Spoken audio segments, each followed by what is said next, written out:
신명기 19장.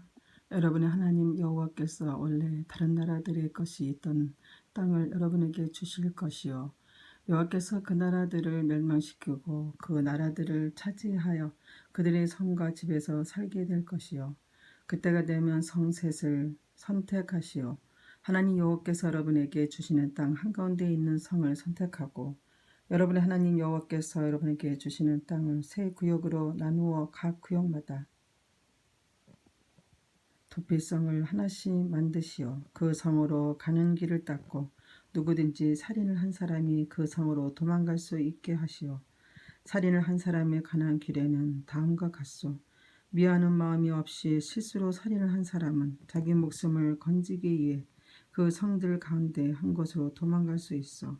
이를테면 이웃과 함께 숲으로 나무를 하러 가서 나무를 찍으려고 도끼를 휘두르다가 도끼날이 자루에서 빠져 자신이 알지도 못하는 중에 이웃을 죽였다면 그 사람은 그 성들 중 한 곳으로 도망가 목숨을 건질 수 있어. 그러나 그 성까지 가는 거리가 너무 멀면 살인자에게 벌을 줄 의무가 있는 죽은 사람의 친척들이 화를 내며 쫓아와 살인자를 잡아 죽일지도 모르오. 그러나 그 살인자는 죽일 마음이 없이 실수로 이웃을 죽인 것이므로 그를 죽이면 안 돼요. 그래서 내가 여러분에게 성셋을 선택하라고 명령한 것이요, 그러나 여러분의 하나님 여호와께서 여러분의 조상에게 약속하신 대로 여러분의 땅을 넓혀 주시고 또 여러분의 조상에게 약속하신 땅 전체를 주실 때는 도피성을 세 곳 더 고르시오. 그렇게 되기 위해서는 내가 오늘 여러분에게 주는 이 모든 율법을 잘 지켜야 하오. 여러분은 여러분의 하나님 여호와를 사랑하고 언제나 여호와의 가르침대로 사시오. 여러분의 하나님 여호와께서 여러분에게 주신 땅에서 죄 없는 사람이 죽임을 당하지 않도록 하시오. 그렇게 하면 여러분은 살인죄를 짓지 않을 것이요. 그러나 어떤 사람이 이웃을 미워하여 숨어서 기다렸다가 이웃을 쳐 죽이고 이 도피성 가운데 한 곳으로 도망쳤다면 그의 고향 장로들은 사람을 보내어 도피성에 도망가 있는 그 사람을 붙잡아 살인자에게 벌을 내릴 책임이 있는 친척에게 그를 넘겨주시오. 그에게 자비를 베풀지 마시오. 죄 없는 사람을 죽이는 일이 이스라엘에서 없어져야 하오.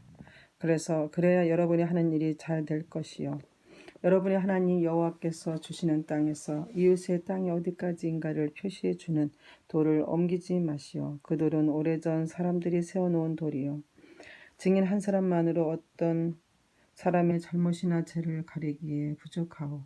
어떤 일이 옳고 그름을 가리려면 증인이 2사람이나 3사람은 있어야 하오.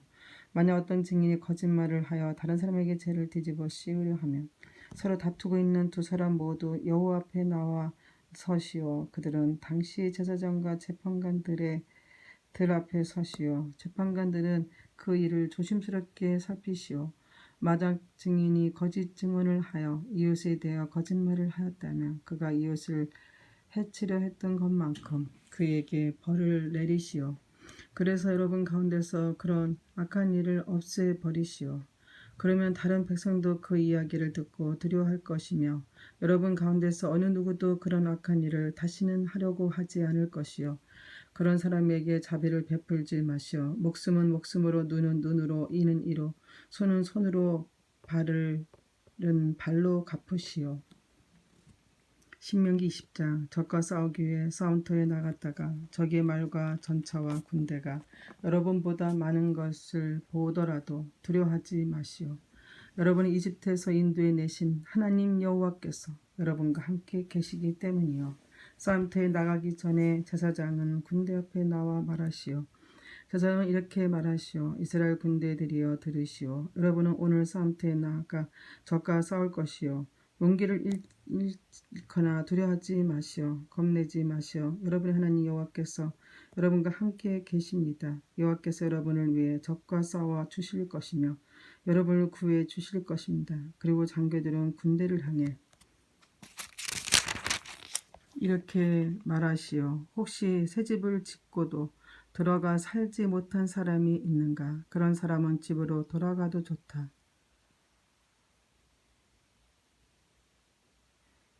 그가 싸우다가 죽어서 다른 사람이 그 집에 들어가는 일이 없도록 하여라. 포도밭을 갖고 놓고도 아직 그 열매를 맛보지 못한 사람이 있는가? 그런 사람은 집으로 돌아가도 좋다. 그가 싸우다가 죽어서 다른 사람이 먼저 그 열매를 맛보는 일이 없도록 하여라. 여자와 약혼을 하고도 아직 결혼하지 못한 사람이 있는가? 그런 사람은 집으로 돌아가도 좋다. 그가 싸우다가 죽어서 다른 사람이 그 여자와 결혼하는 일이 없도록 하여라. 장교들은 또 이렇게 말하시오. 여기에 두려워하는 사람은 없는가? 용기를 잃은 사람은 없는가? 그런 사람은 집으로 돌아가도 좋다. 그런 사람이 있으면 다른 사람들까지도 그런 사람 때문에 용기를 잃고 만다. 장교들은 군대를 향해 이렇게 말하고 나서 군대를 이끌 지휘관을 세우시오. 어떤 성을 공격하려고 그 성에 가까이 갈 때에는 먼저 평화적으로 항복할 것을 권하시오. 만약 그들이 여러분의 제의를 받아들여 성문을 열어주며 그 성의 모든 백성을 노예로 삼아 일을 시키시오. 그러나 여러분의 평화 제의를 받아들이지 않고 여러분과 싸우려 하면 그 성을 포위하시오. 여러분의 하나님 여호와께서 그 성을 여러분에게 넘겨주실 때에 성 안의 모든 남자를 칼로 죽이시오. 성 안의 여자와 아이와 짐승과 그 밖의 것은 여러분이 가져도 좋소. 여러분이 적에게서 빼앗은 것은 여러분이 하나님 여호와께서 여러분에게 주신 것이므로 여러분이 가져도 괜찮소. 가까이 있지 않고 아주 멀리 떨어진 성들에 대해서는 여러분이 다 그렇게 하시오. 그러나 여러분의 하나님 여호와께서 여러분에게 주시는 땅의 성들에 대해서는 그 어느 것도 살려두지 마시오. 헷 사람과 아모리 사람과 가나안 사람과 브리스 사람과 히 사람과 여부스 사람을 여러분의 하나님 여호와께서 명령하신 대로 완전히 멸망시키시오. 그렇게 하지 않으면 그들이 그들의 신을 섬기는 일을 여러분에게 가르칠 것이요. 그런 못된 일을 여러분이 하게 되면 그것은 여러분의 하나님 여호와께 죄가 될 것이요. 어떤 성을 점령하려고 오랫동안 그 성을 포위할 때 도끼로 그 성의 나무들을 찢지 마시오.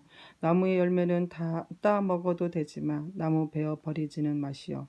그 나무들은 여러분의 적이 아니므로 나무와 싸우지 마시오.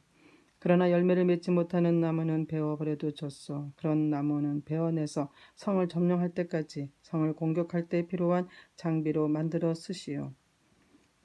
신명기 21장.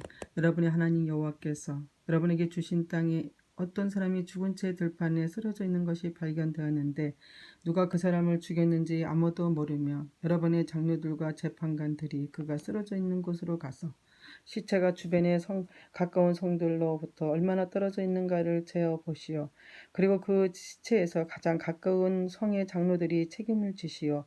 일을 한 번도 해본 적이 없거나 멍에를 떼어 보지 않은 암송아지 한 마리를 정하여 항상 물이 흐르고 갈거나 무엇을 심은 적이 없는 그 골짜기로 끌고 가서 목을 꺾으시오. 그런 다음에 레이의 자손인 제사장들이 그리로 가시오. 그들은 여러분의 하나님 여호와께서 뽑힌 사람들이요.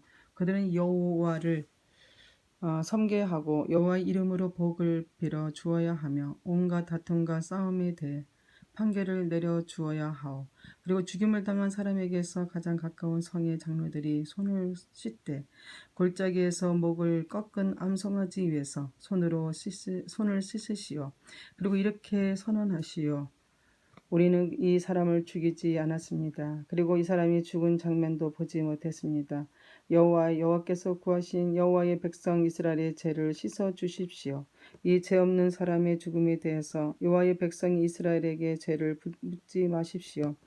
이렇게 하면 그 피 흘린 죄를 벗을 수 있어. 그래야 여러분은 죄 없는 사람을 죽인 죄를 씻을 수 있어. 여호와의 보시기에 옳은 일을 하시오. 여러분이 적과 싸우러 나갔는데 여러분의 하나님 여호와께서 적을 무찌르게 해주셔서 그들을 사로잡게 되었을 때 그들 가운데 마음에 드는 아름다운 여자가 있으면 그 여자가 결혼해도 좋소. 그 여자를 여러분의 집으로 데려가 여자의 머리를 밀고 손톱으로 깎아 주시오.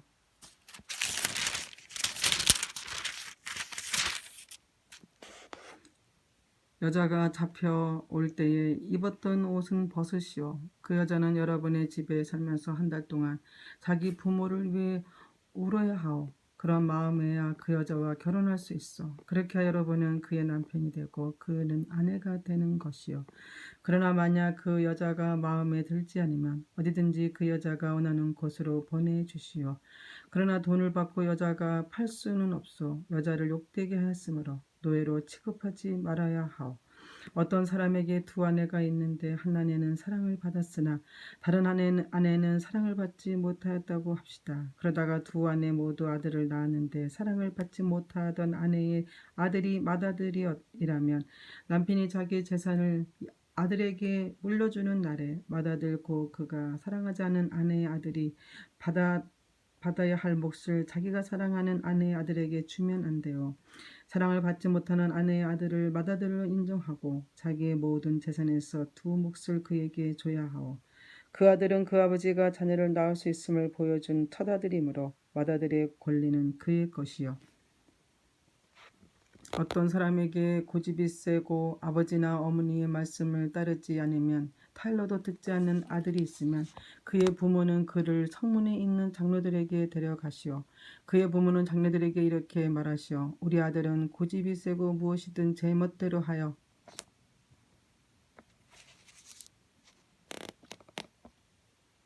들고 우리 말을 듣지 않습니다. 먹고 마시기를 좋아하며 언제나 술에 취해 있습니다. 그러면 그 성의 모든 사람들은 그를 돌로 쳐 죽여 여러분 가운데서 그런 악한 일이 없게 하시오. 모든 이스라엘 백성이 그 이야기를 듣고 두려워하게 될 것이요. 어떤 사람이 죽을 죄를 지었으면 그 사람을 죽여서 시체를 나무 위에 매달아 주시오. 그러나 그의 시체를 밤새도록 나무 위에 매달아 두지 마시오. 그를 죽인 그날에 그를 묻어 주시오.